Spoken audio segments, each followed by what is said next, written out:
La regulación de espectáculos públicos está llevada a cabo por el Ministerio de Gobernación y es quien se encarga de regir y controlar los programas que se realizan abiertos al público, con el objetivo de garantizar la seguridad de los espectadores.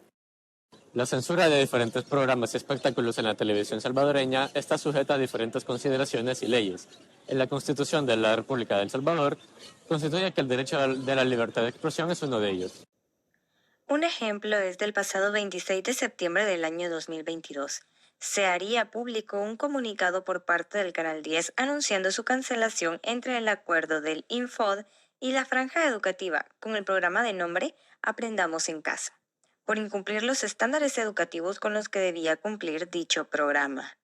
Ya que se abarcaba contenido sexual no autorizado, dato que se consideraba irracional puesto que dicho contenido pasa en su primera revisión en el despacho de la primera dama y el MINED para promover la educación en niños. La policía de la moral salvadoreña se hizo presente contra el Canal 10, así como sucedió en el año 2016 con un comercial catalogado como homosexual por parte de la compañía Digicel, y supuestamente promover dicha orientación sexual por un beso apasionado entre dos mujeres.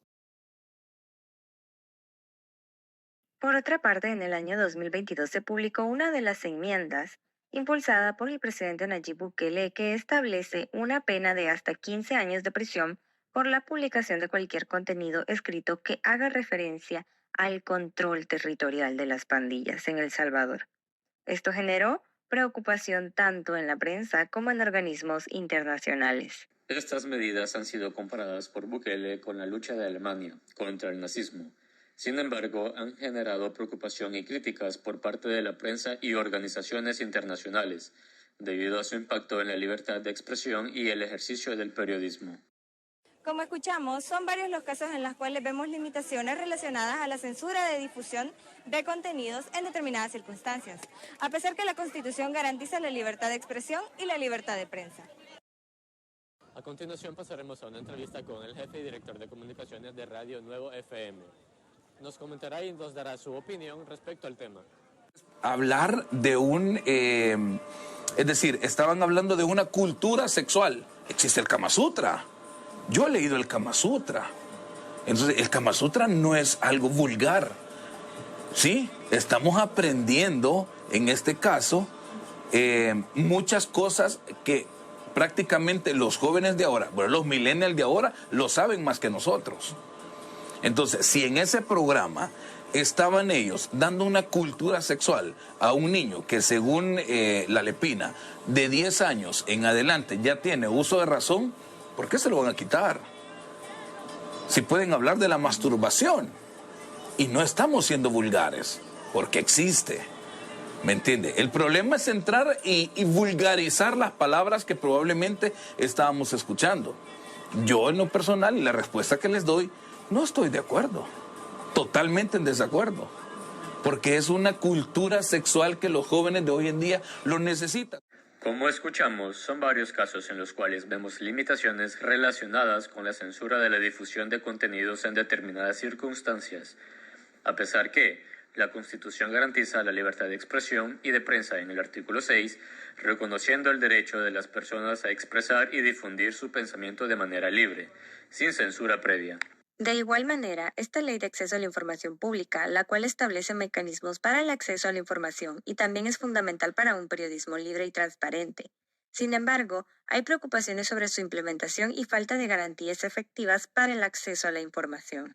También hay una ley que preocupa y es la ley del cibercrimen, la cual involucra la difusión de información falsa, la difamación en línea y el acceso no autorizado a sistemas informáticos.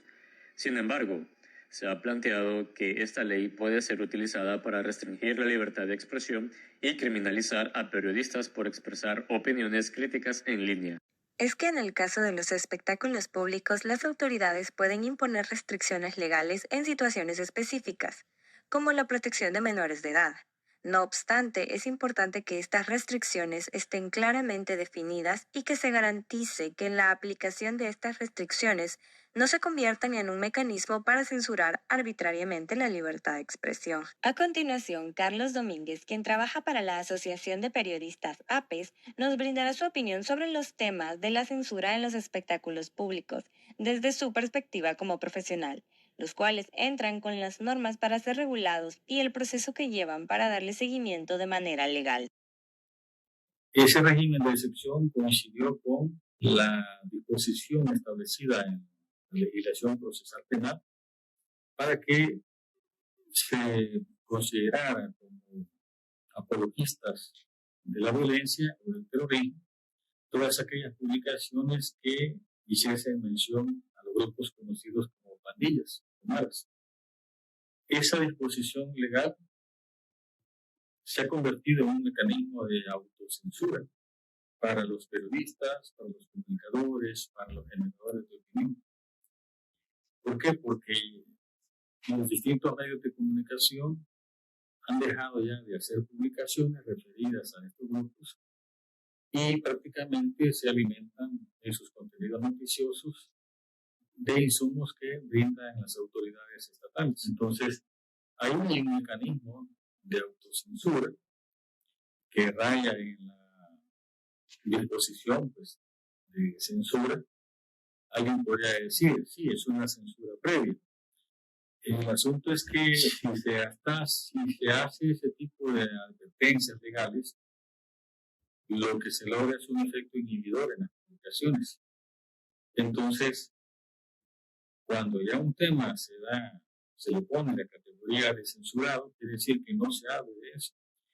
Entonces, en este caso, exponerse a las sanciones que esto implica es un riesgo que prácticamente distintos medios y generadores de opinión pública no han querido correr. Como mencionó Carlos Domínguez, la regulación de los espectáculos que se menciona abarca más allá de los medios de comunicación.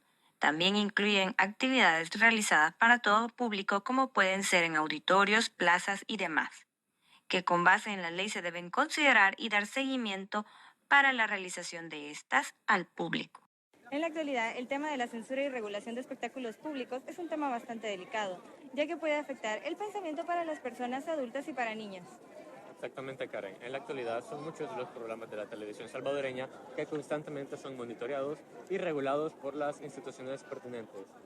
Esto ha sido todo para Multimedia Periodismo. Reportó para ustedes Axel Guillén Y Karen Flamenco.